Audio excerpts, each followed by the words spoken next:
So, good afternoon, everyone. So far, we have been discussing different principles of volumetric analysis, and we started with fundamental terms such as what is meant by titration, ditrend, indicators, equivalent point, end point. Then we discussed about how to calibrate glassware. Then we learned about the primary standard and secondary standard, and also what are the chemicals that can qualify for primary standard. Then we learned about how to store a storage of standard solutions, because some of the solutions are not stable, so we learned about them. Then we went on to discuss about acid-base titrations, different types of acid-base titrations: strong acid versus strong base, strong acid versus weak base, weak acid versus weak base, weak acid versus strong base. So we also discussed how to find indicators for them. Among those titrations, we cannot have a indicator for weak acid versus weak base titration, because we cannot find a sharp endpoint for them. So we cannot have a indicator for weak acid versus weak base. Then we discussed about the theory of indicators, Oswald theory, then Quinoid theory. Followed by that, we discussed about indicators for redox titrations, especially diphenylamine, furoin, starch, right? Then now let's move to the. Then we also discussed about buffer solutions. Okay, how a buffer solution is made up of, and what is my buffer capacity, and also we looked at the application of that aspect also. Now we are at the end of the unit, the last portion of the unit, different principles of volumetric analysis. The first one is acidimetry. You have performed some of the experiments also in our laboratory. Okay, what is meant by acidimetry? Acidimetry is a titration where you estimate the alkali solution using a standard acid. Okay, ஒரு பேஸை வந்து நீங்கள் estimate பண்ணிங்கன்னா acid use பண்ணி, that is called as acidimetry. Okay, you are estimating alkali using acid, that's why it's called as acidimetry. Best example is the estimation of sodium hydroxide using standardized HCl. இங்கே வந்துட்டு standard HCl word use பண்ணல. We don't use the word standard HCl because HCl is not a primary standard. Okay, but for estimating the sodium hydroxide, we don't have any other good standard solution. So at first we take a primary standard. Here it's a sodium carbonate, and we standardize the HCl, hydrochloric acid, to get its normality. Then we use the standardized, the secondary standard, to get the concentration of the sodium hydroxide. Okay, so this is what happens. That's why even in your school days, when you write the calculation, you mentioned that standardization of hydrochloric acid, that would be the first titration. Okay, யூஸ்வலாக என்ன பண்ணுவாங்கன்னா, இந்த sodium கார்பனேட்டுக்கு உங்களுக்கு concentration சொல்லிடுவாங்க. அதை வச்சுட்டு நீங்கள் HCl கண்டுபிடிப்பீங்க. தென் HClோடைய concentration வச்சுக்கிட்டு இந்த சோடியம் ஹைட்ரோக்சைடை கான்சன்ட்ரேஷன் கண்டுபிடிப்பீங்க. Okay, that's how it works. So this is the first titration and this is the second titration, and that's what happens in the acidimetry. So in acidimetry, it's very simple. You are trying to estimate the concentration of the alkali using a standard or standardized acid solution. Okay, what are the indicators you can use for this purpose? For the first titration, you can use methyl orange, because sodium hydroxide is relatively weak base. நல்லா ஞாபகம் வச்சுக்கோங்க. sodium carbonate. Sodium hydroxide is a strong base.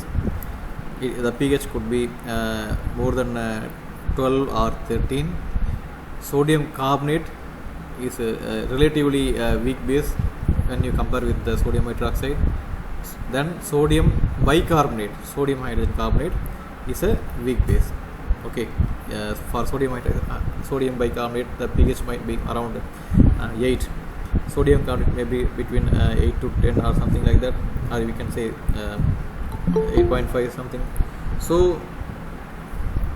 for the first titration, the endpoint you can expect around 8.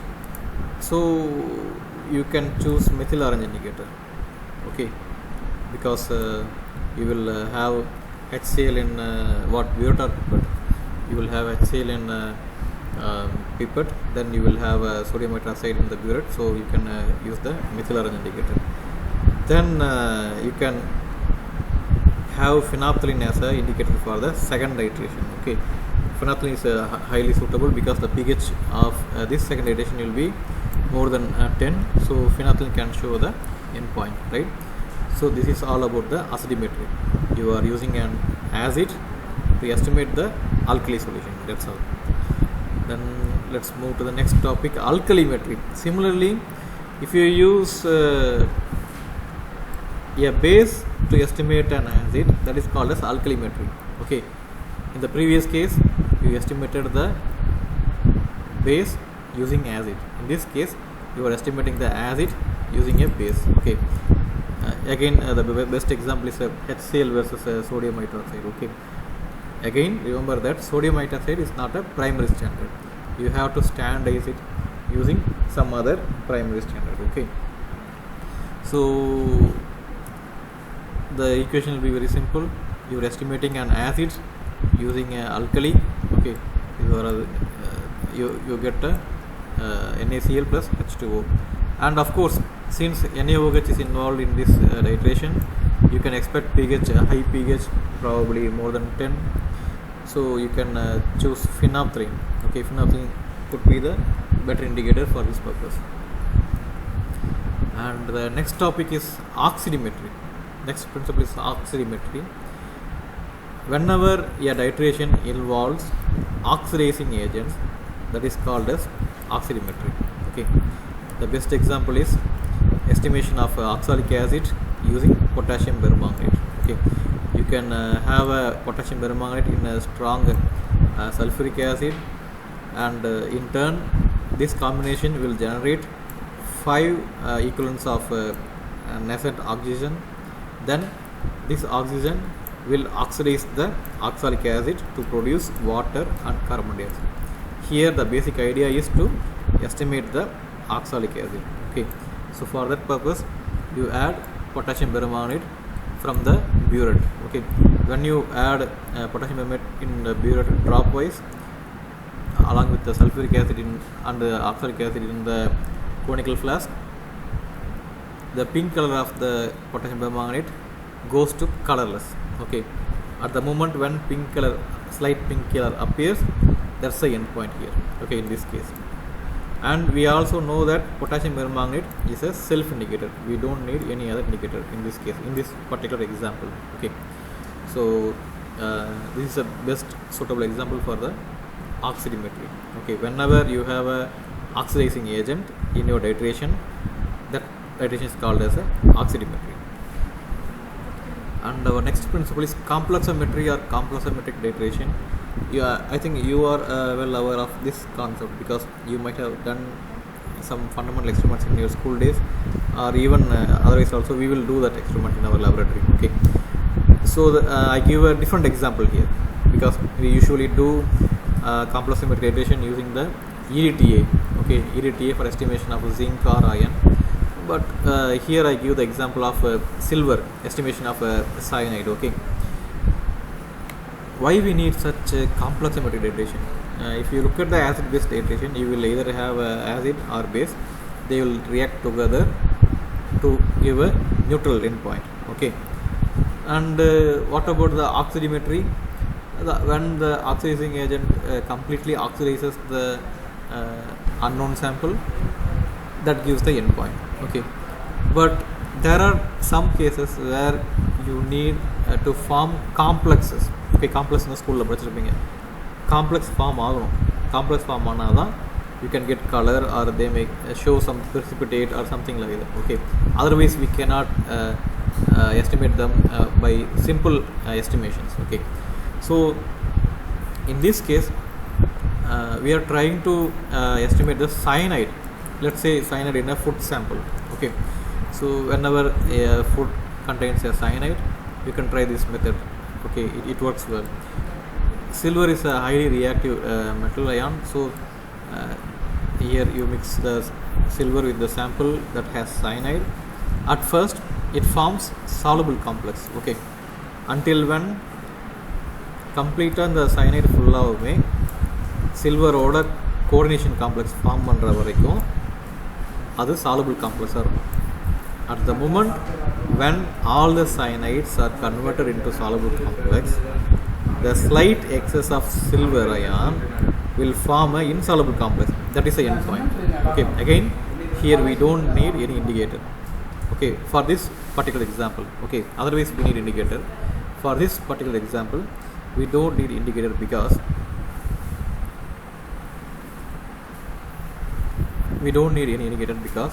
it forms a insoluble complex here. Okay, so as long as cyanide is available in your solution or sample, it forms a complex with the silver ion. When all the cyanide ions are consumed in the reaction, the excess quantity of silver ion forms the insoluble complex, which is the end point. Okay, so this is all about the compleximetry titration. This is how it works. This is one of the example. In the case of EDTA titration, ethylene diamine tetraacetic acid titration, we mix it with the metal ion and we make the pH to pH 10. Then we add an indicator called as EBT. Okay, EBT is one of the best indicator for compleximetry titration because in this case EBT also makes a complex with the metal ion. Okay, in its free form EBT usually in blue colors we used to say steel blue color. When it makes a complex, then it forms a wine red color. Okay, so based on those color changes you can find the endpoints, right? So selection of indicator again depending on the experiment and example. Even though the principle is same, compleximetry, for this particular example you don't need to have a indicator because the endpoint is indicated by the insoluble complex. You may either get a precipitate or some turbidity, something like that. But in the case of this particular example with the EDTA, metal ions, estimation of metal ions using EDTA, you need to have a indicator. The best indicator is the EBT, eriochrome black tea. Okay, and yes, the next principle is precipitometry or precipitation titrations. Okay, what we have learned in volumetric is like acidimetry, alkalimetry, oxidimetry. All these three are mostly in solution phase.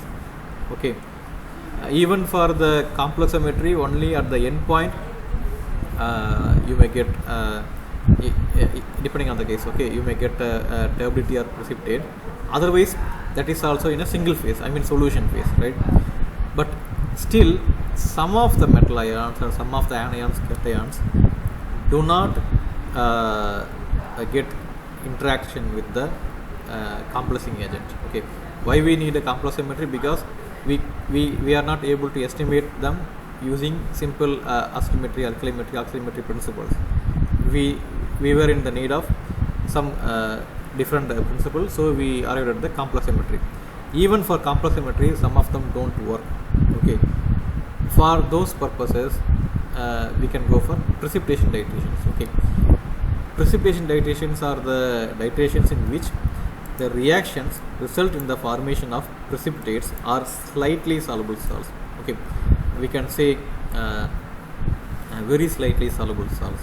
Okay, that means insoluble salt, right? So when you mix, you know about this reaction.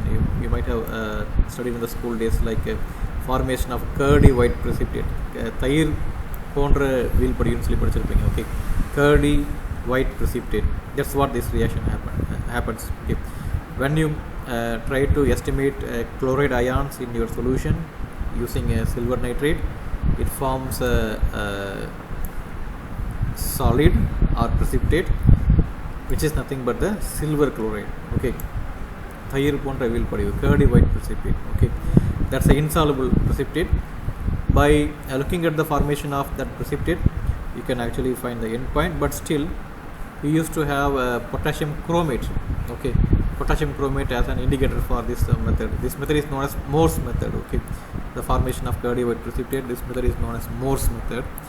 Here we use the indicator called as potassium chromate, because when you add potassium chromate, let's say you have a conical flask, you have a water sample which has chloride ions, and you will try to add silver nitrate from the burette. So when you add chromate ions to this volumetric flask, okay, when you add chromate ions, they competitively interact with the silver, okay, as long as chloride ions are present. ஏன்னா குரோமேட்டை விட chloride ions வந்துட்டு ஃபாஸ்ட்டாக react ஆகும். So silver iron add பண்ண உடனே first போய் form ஆகிறது silver chloride தான், அதுக்கப்புறம் தான் சில்வர் குரோமேட் ஃபார்ம் ஆகும். ஓகே, இப்போ நான் 10 ml வந்துட்டு சாம்பிள் எடுத்துருக்கேன்னா அந்த சாம்பிளில் இருக்கிற எல்லா குளோரைடும் தீர்ந்ததுக்கப்புறம் தான் குரோமேட்டோட ரியாக்ட் ஆகும். இதில் என்ன பியூட்டின்னா, potassium chromate itself is a solution, but silver chromate shows a orange colour precipitate. Okay, ஏன் சார் இங்கே தான் precipitate வருமே, கேர்டி ஒயிட் precipitate வருமே, அப்புறம் ஏன் இண்டிகேட்டர் தேவைன்னா, sometimes if the chloride ions, the concentration of chloride ions are less, then we won't be able to clearly find the end point. Okay, பார்க்குறதுக்கு டர்பிடாக இருக்கும், கம்ப்ளீட்டாக செட்டில் இருக்காது டெஸ்ட் டியூப்லேயோ இல்லை உங்களுடைய கோனிக்கல் ஃப்ளாஸ்க்லேயோ. So you will think that you have to add more silver nitrate solution. Okay, to avoid such situation, you can add this potassium chromate indicator. So when all the chloride ions in the reaction are completely consumed by the silver ion, that silver interacts with the chromate to form orange color silver chromate precipitate. Okay, that's the principle behind this example. Okay, precipitometry or precipitation titrations. Okay. This method is called as this particular example is called as Morse method, and for this example we can use potassium chromate indicator. In fact, most of the precipitation they use potassium chromate indicator, right? And I think that's all about the different principles of volumetric analysis. Okay, and now you go to the menti.com website. Okay, menti.com website போயிருங்க, enter the code 52028923. okay, menti.com போயிட்டு 52028923 க்கு enter பண்ணுங்க. we will go to the first question. The first question is, let's consider a farmer brings a sample. name enter பண்ணாதீங்க, name வந்துட்டு நீங்கள் enter ஆகும் nick name கேட்கும், அங்கே என்ட்ரு பண்ணிக்கோங்க. ஆன்சரில் நேம் என்ட்ரு பண்ணாதீங்க. Okay, I will show you the question. Let's consider a farmer brings a sample to you for testing acidity. Let's say you decide to use volumetric analysis principle. What are your considerations when you plan for experiment? You can type any 3 considerations. Okay, ஒரு farmer வராரு, அந்த farmer வந்துட்டு ஒரு water sample எடுத்துகிட்டு வராரு, அந்த water சாம்பிளில் அசிடிட்டியை check பண்ணணும்னு சொல்கிறாரு. So you decide to use the principle of volumetric analysis.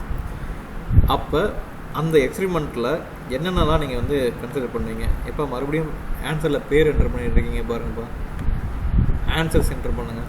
Okay, so you can type any 3 considerations. நம்ம ஃபஸ்ட் யூனிட்டில் படித்தோம் இல்லைங்களா, chemical analysis, steps involve in chemical analysis. அதில் வந்துட்டு எக்ஸ்பெரிமெண்டல் பிளான் செக்ஷனை பற்றி நான் உங்கள்கிட்ட கேட்டுட்ருக்கேன். எக்ஸ்பெரிமெண்டல் பிளான் செக்ஷனில் அல்கலிமெட்ரி, ஆசிட் கண்டுபிடிக்கணும்னு சொல்லியிருக்காங்க. அல்கலிமெட்ரி யூஸ் பண்ணலாம். Okay, fine, that's a good idea. So என்னென்ன டிஃப்ரெண்ட் ஆஸ்பெக்ட்ஸ் பார்ப்பீங்க? Any 3 aspects. வால்யூமெட்ரிக் அனாலிசிஸ் தான் சொல்லியாச்சு, பை டிஃபால்ட்டே நானே சொல்லிட்டேன் வால்யூமெட்ரிக் அனாலிசிஸ் யூஸ் பண்ண போகிறீங்கன்னு சொல்லிட்டேன் நான். Any other answer? ஒரு ஃபார்மர் சாம்பிள் கொடுத்துருக்காரு, ஆசிடை செக் பண்ணணும்னு சொல்கிறாரு, நீங்கள் எக்ஸ்பெரிமெண்ட் பிளான் பண்ண போகிறீங்க. என்ன 3 ஃபேக்டரை கன்சிடர் பண்ணுவீங்க? pH, temperature. pH is okay. Temperature வந்து இங்கே பெருசாக ரோல் கிடையாது நம்மளில், ஏன்னா நம்ம வந்துட்டு அல்கலிமெட்ரி பண்ணுறோம் இல்லையா. So Potentiometry. Potentiometry is useful for measuring the pH. That's also one of the good idea. Potentiometric datations போகலாம் நம்ம, ஏன்னா அதுவுமே வால்யூமெட்ரிக் அனாலிசிஸ் ஒரு பார்ட் தான் அது.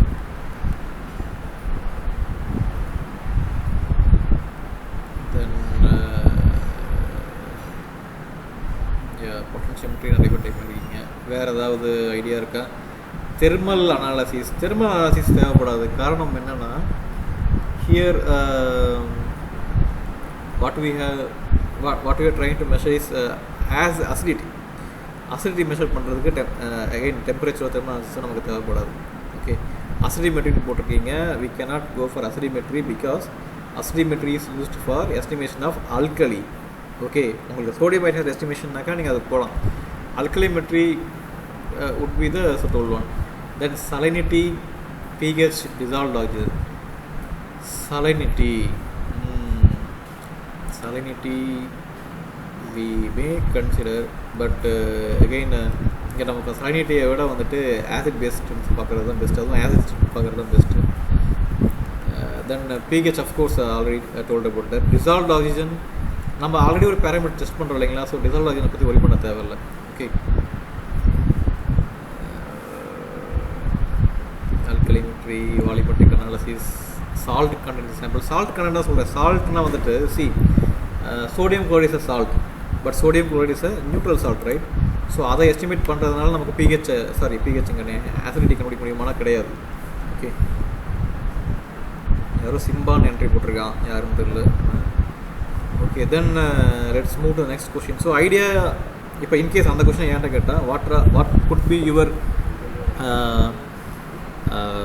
3 consideration அப்படின்னு கேட்டேன். என்ன சொல்லுவேன்னா, first one alkalimetry definitely, because I will choose the principle, which principle I supposed to choose அப்படிங்கிறது பார்ப்போம் நான். தென் செகண்ட் ஒன் alkalimetryனா என்ன reagent எடுத்துக்கலாம். shall I go for sodium hydroxide or sodium carbonate or sodium bicarbonate? ஏன்னா மூணுமே different pHs இருக்கிற solutions. கரெக்டாக sodium ஹைட்ராக்சைடுக்கு pH மோர் தென் 13 இருக்கும். தென் சோடியம் கார்பனேட், தென் சோடியம் பைகார்பனேட். அப்போ நான் என்ன பண்ணுவேன்னா, செகண்ட் கன்சிடரேஷன் என்னுடைய சாம்பிளே pHஐ செக் பண்ணுவேன். ஸோ pHன்னு நீங்கள் சொன்னதுமே correct. First alkalimetry we fix the principle, then second one we check the pH of the solution. If pH is let's say 4 or 5, then you will have the idea that your solution may contain a weak acid. நான் சொல்கிறது புரியுதுங்களா? அப்போ நீ உடனே என்ன பண்ணுவ, அந்த 4 type of neutralisation டைட்ரேஷனுக்கு போயிடுவேன். Strong acid with strong base, weak acid with weak பேஸ்க்கு போயிடுவீங்க. ஸோ வீக் ஆசிட் என்ன பண்ணலாம், வீக் ஆசிட்னா வீக் பேஸை போட்டால் ஆன்சர் வராது. ஸோ நீ ஸ்ட்ராங் பேஸ் சோடியம் ஹைட்ராக்சைடை போட்டால் ஆன்சரை கொண்டு வந்துடலாம். கரெக்டாக? தென் இல்லை pH வந்து 1, 2 இருக்குது, then it's a strong acid. In that case you can go for strong acid. If it is not available, then you can go for weak acid. Okay, that's a second consideration. Then third consideration, second considerationல நீங்கள் வந்துட்டு என்ன base எடுத்துக்கிட்டீங்க, sodium ஹைட்ராக்சைடா, sodium கார்பனேட்டா, sodium பைகார்பனேட்டா, அதை பொறுத்து indicator select பண்ணணும். யாருமே இண்டிகேட்டரை பற்றி பேசவே இல்லை. இண்டிகேட்டர் செலக்ட் பண்ணாமல் எப்படி நீங்கள் வந்துட்டு சாம்பிளை டெஸ்ட் பண்ணுவீங்க? Okay, because we are testing the acidity, right? அதே alkalimetry எல்லாம் சொல்லிட்டீங்க. ஸோ அப்போ இண்டிகேட்டர் செலக்ட் பண்ண வேணாமா? யாருமே சொல்லவே இல்லை. You have to select the indicator. Okay, so third consideration is suppose to be the indicator. So if you are working in organisation and you are getting a sample from a farmer, then you can have at least these 3 considerations. First, you will fix a principle on which you will work on alkalimetry. Second one, you will check the pH.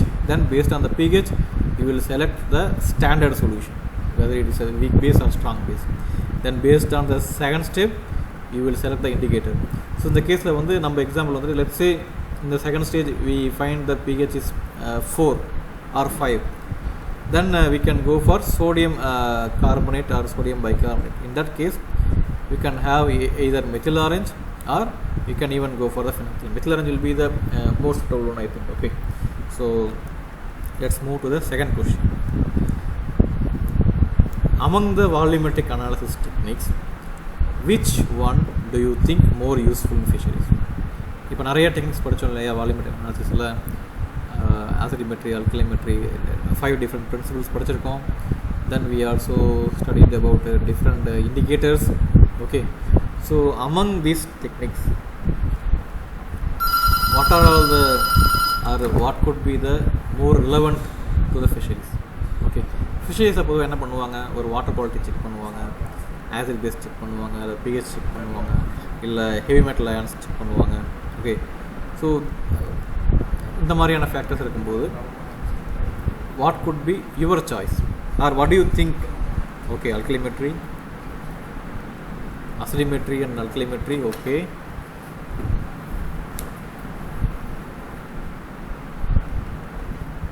acidimetry, alkalimetry, chromatography, oximetry. இங்கே நான் question பார்த்தீங்கன்னா among the volumetric analysis தான் கேட்டிருக்கேன் நான். Okay, chromatography வந்துட்டு இப்போ நம்ம சொல்ல வேண்டியதில்லை. chromatography is very useful but for today's question. Okay, acidimetry, alkalimetry. Okay, alkalimetry, buffer. Yes, buffer is also a very important concept in fisheries. Buffer plays a very important role here. Most of you answered alkalimetry. Okay, and acidimetry also, buffer also, oximetry also. Of course, oximetry is very important.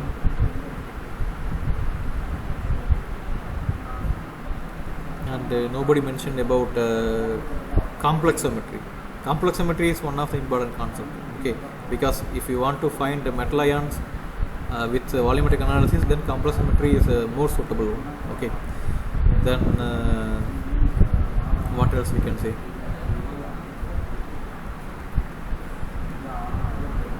Yeah, most of you said alkalimetry, acidimetry.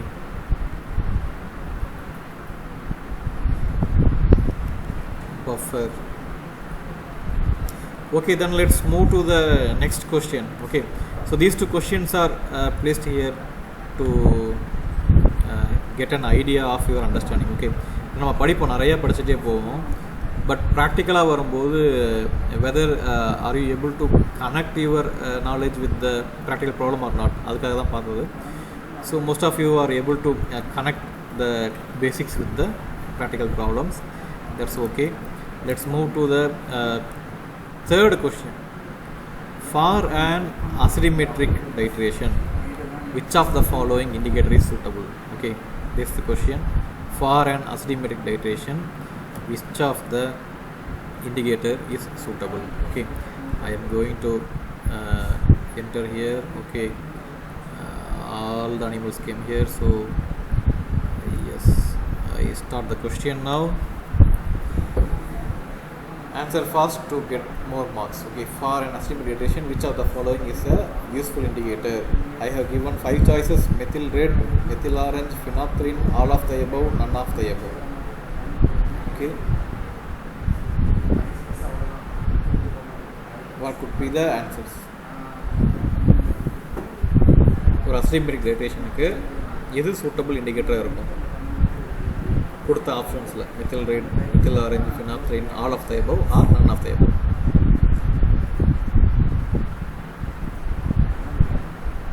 Everyone has voted. 27 பேர் தான் உள்ளே enter ஆகிருக்கீங்க. மிச்சம் இருக்கிற 7-8 பேருமே கண்டிப்பாக உள்ள மெட்டீரியல்.comக்கு வாங்க.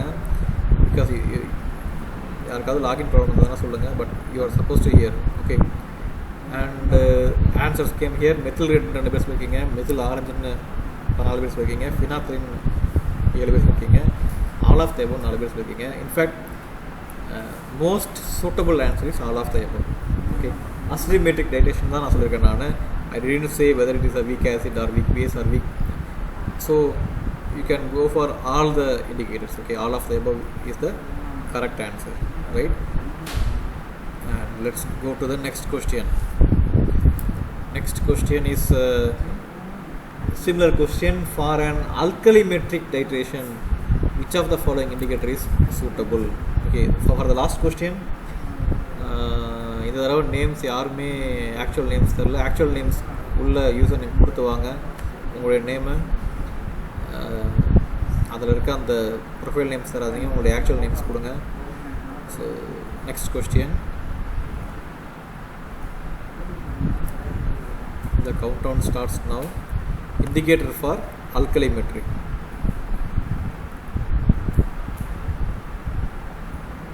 Phenolphthalein, methyl red, methyl orange, none of the above, all of the above. Alkalimetry.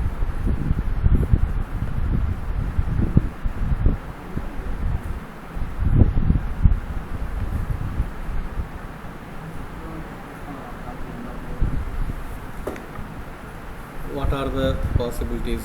Phenolphthalein, methyl red, methyl orange, none of the above, or all of the above.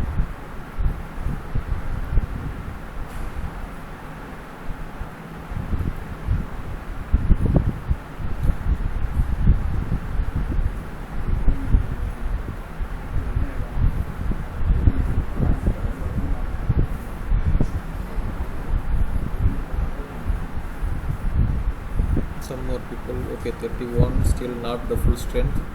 So what could be the correct answer? Phenolphthalein, most of you answered. Phenolphthalein is the correct answer. Again, methyl red, methyl orange also could be the correct answer, because I didn't say whether it is a weak acid, weak base, or strong acid, strong base, but given the circumstances, phenolphthalein is the right answer. Okay, and who are all the people answered here?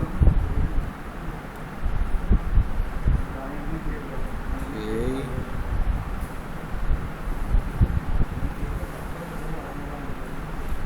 Kavya, Shri, Akash, Sajit, Kavi Punni, Simba Nero, Infant, Snega, Sindhu, the Hustler, Pavitra Kumar. So let's see. Let's go to the next question. What is the next question? Titrations involving potassium permanganate is known as. Okay, this is the question. Titrations involving potassium permanganate is known as. Think about that. You will have 90 seconds to answer. The options are self-indicated titration, acidimetry, oximetry, alkalimetry. Titrations involving potassium permanganate is known as self-indicated titration, acidimetry, oximetry, alkalimetry. Okay, what is the suitable answer here?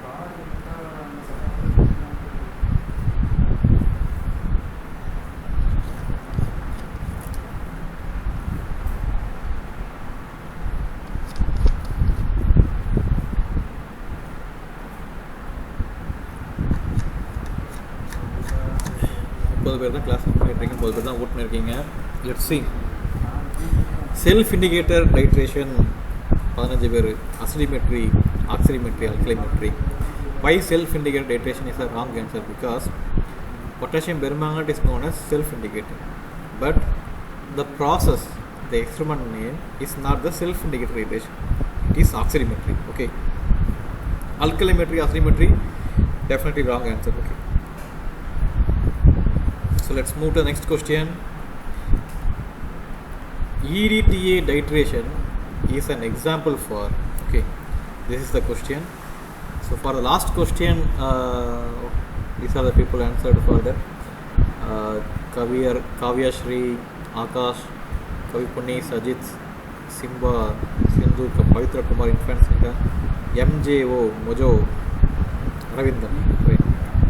So let's answer the fourth question. Fourth quiz.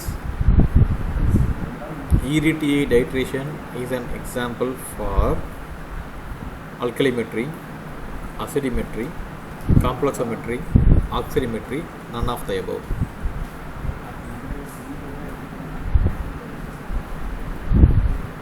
EDTA titration is an example for alkalimetry, acidimetry, complexometry, oximetry, none of the above. இதில் எது வந்து EDTA titration வந்து example நான் சொல்கிறேன். எந்த பிரின்சிபலுக்கு?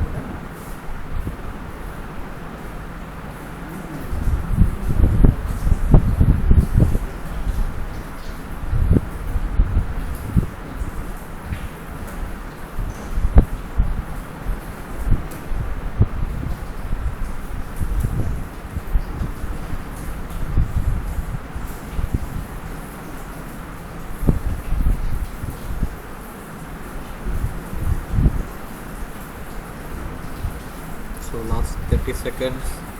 Some of you yet to answer for the question.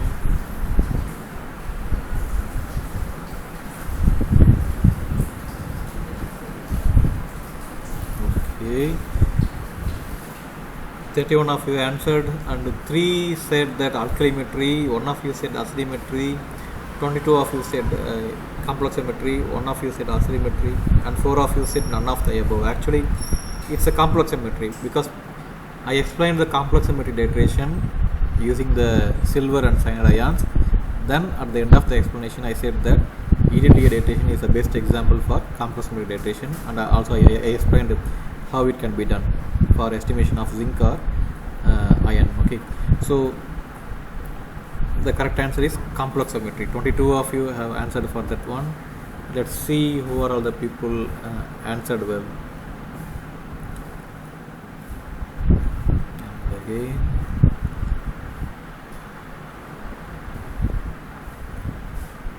Kavya Shri, Akash, Kavipunni, Sajit, Simba, Pavitra Kumar, Sindhu, Infant Snega, Aravindan and Ram. Okay, let's look at the last question for today's session. Indicator for Morse method is, okay, I have given some choices. What are all the indicators for Morse method?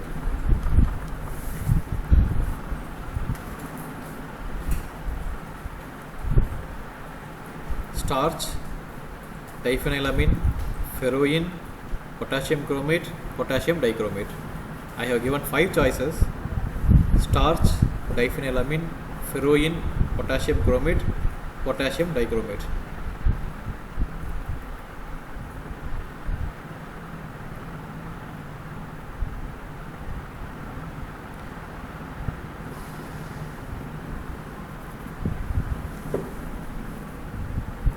So 26 of you so far answered for the question. Morse method க்கு எந்த indicator இதில் use பண்ணலாம்? Starch, diphenylamine, ferroin, potassium chromate, potassium dichromate.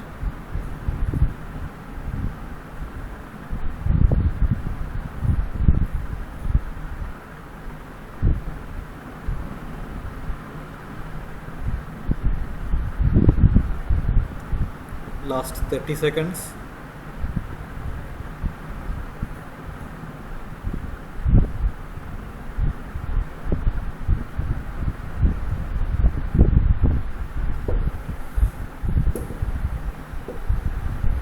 Last 10 seconds.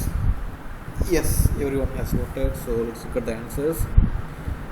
1 of you answered starch, no one chose diphenylamine, 3 of you opted for ferroin, 17 of you answered potassium chromate, 10 of you answered potassium dichromate. In fact, Morse method, I have given the example of estimation of chloride using silver, okay, formation of curdy white precipitate. So the indicator for that particular example, the Morse method is potassium chromate, okay, not the potassium dichromate. 10 of you might have got confusion. So potassium chromate is the correct answer because potassium dichromate usually don't form precipitate with the silver. Okay, potassium chromate is the one that forms the precipitate because of difference in the oxidation states. Okay, so the correct answer is potassium chromate. And let's see the final leaderboard. Okay, so it changes now. Akash